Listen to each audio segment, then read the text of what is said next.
So again, this is going to be market specific, because if I'm in Indianapolis, Indiana, for example, I'm probably going to go with a single family house. And if I'm in Baltimore, Maryland, I'm probably going to go with a condo. And if I'm in Virginia Beach, Virginia, I'm going to go with a townhouse. And if I'm in Miami, I might even go with an apartment. Well, why did I choose 4 different types of real estate in 4 different areas? It's because that's what's there. Again, when I was talking about, shoot, I don't even remember if it was this podcast or the last podcast, where I was talking about lowering the barrier of entry. Um, one. like, what's easy?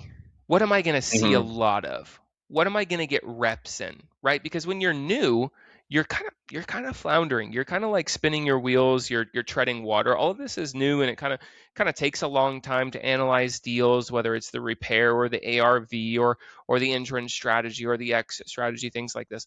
So the things that we do often are the things that we're good at. So let's not go buy the thing that is new to us. Let's go buy the thing that we see a lot of, because our chances for Okay. success is much higher here rather than buying the anomaly, right? So this is similar to the age-old phrase, buy the worst house in the best neighborhood. Don't buy what.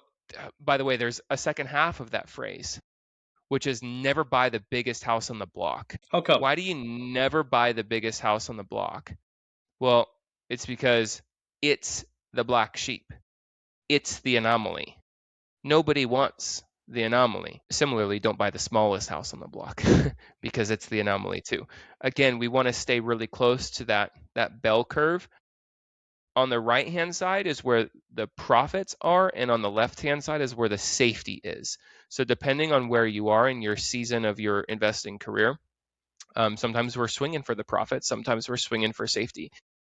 A lot of times when we're doing multiple deals at the same time, we actually have a blend of both, right? This is the wise decision to make as you scale your business.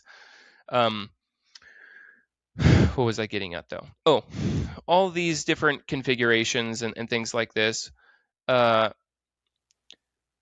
some look, like here in Florida, you may even do like a freaking mobile home.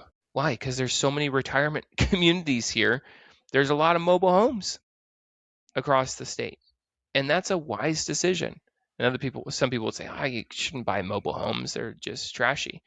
Dude, I'm here to tell you, like, they're actually a tremendous and overlooked profit center, and they have a stigma against them, and I love mobile homes. So what are you going to see the most of?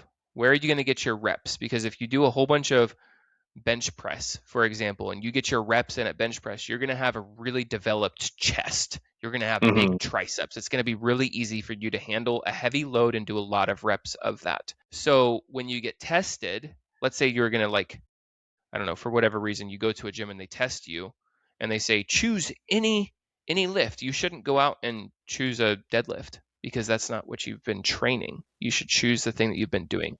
If you are constantly evaluating single family houses because that's what's in your area, do that. If you're constantly evaluating condos, townhouses, apartments, mobile homes, duplexes, whatever, let that be that's where safety is, so let that be your first deal. Awesome.